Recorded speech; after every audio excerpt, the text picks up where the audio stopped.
And now I can work on this thing. It's nice and clean, and this thing, I think this board has an issue. I can easily plug it in here and make some measurements while the thing is on, which is pretty cool. So let's do that right now, by the way. So first of all, let's feed some signal through the inputs and check on the output if we have something.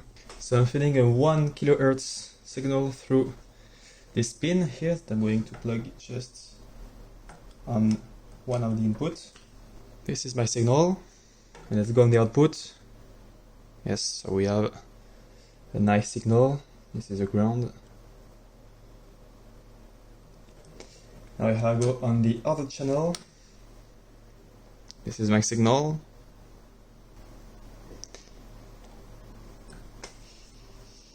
And we have basically nothing. Let's measure the first stage. The way this works is that the signal is decoded through a differential op-amp, which is this one. And then after it goes straight to this switch to select the crossover network. And here we have a beautiful signal. Now on the other one, we have nothing. So that means that all of these parts seems to be okay. Let's at least measure here. So I'm bypassing the input section. And now we have a beautiful signal. So if I measure pin 7, so that's 1, 2, 3, 4, 5, 6, 7, this is the output. We have a nice signal. On the other one, 4, 5, 6, 7, we have plus 15 volts. Yeah. And basically my signal is here. It's on an offset.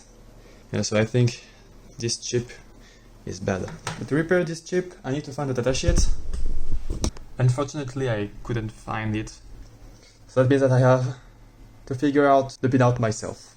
So to read the schematic for op-amp, most of the time an op-amp is a dual op-amp or even more.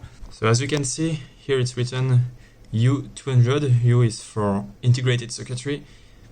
200 is the number and B is the part. So as you can see, this is the B, and here we have the same number but part A. So that means that this thing and this thing are actually the same physical components.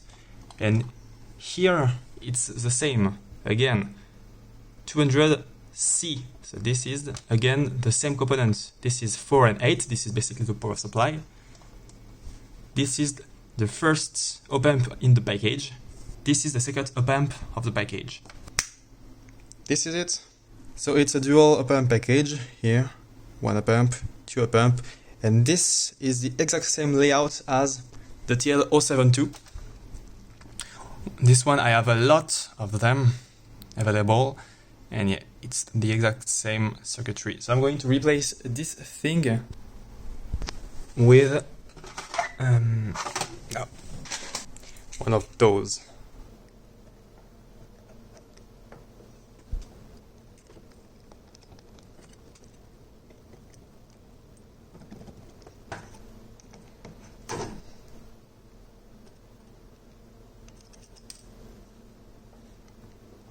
Ah, shit. Gotta be kidding me. Because they put a little bit of glue. So I was having a lot of trouble to remove it. Shit.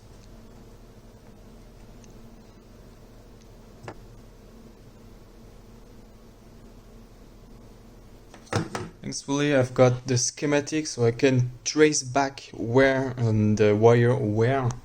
So I'm going to scrape a bit here. Yep. That's alright.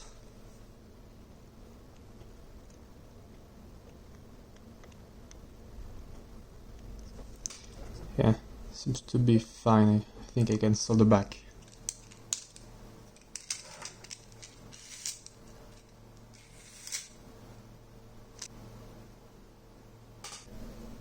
So I made this thing, but it seems to adapt quite well. So here on the right the pins are quite well aligned.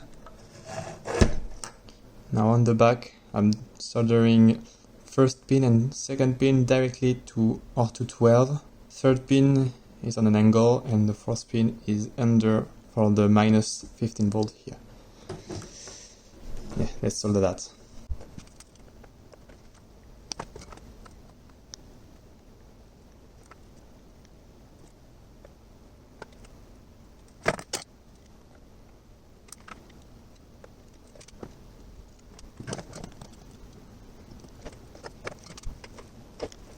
Alright, this is it. It's not beautiful at all, but normally everything should work. Alright, let's try it out. This is the input.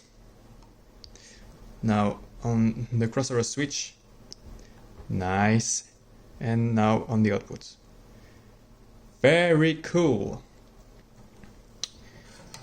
Now if I drop the frequency to like bass frequency, on the output we have that. That's cool. Now if I switch to bass mode, we have the output. If I put high frequencies, we have 0. Nice. This thing is ready to go. It's working fine. So let's try it with some music. Yes, now with the bass.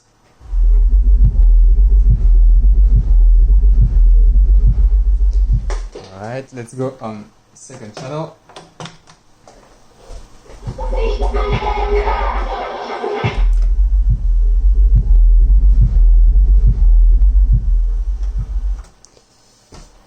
Fine, it's working back.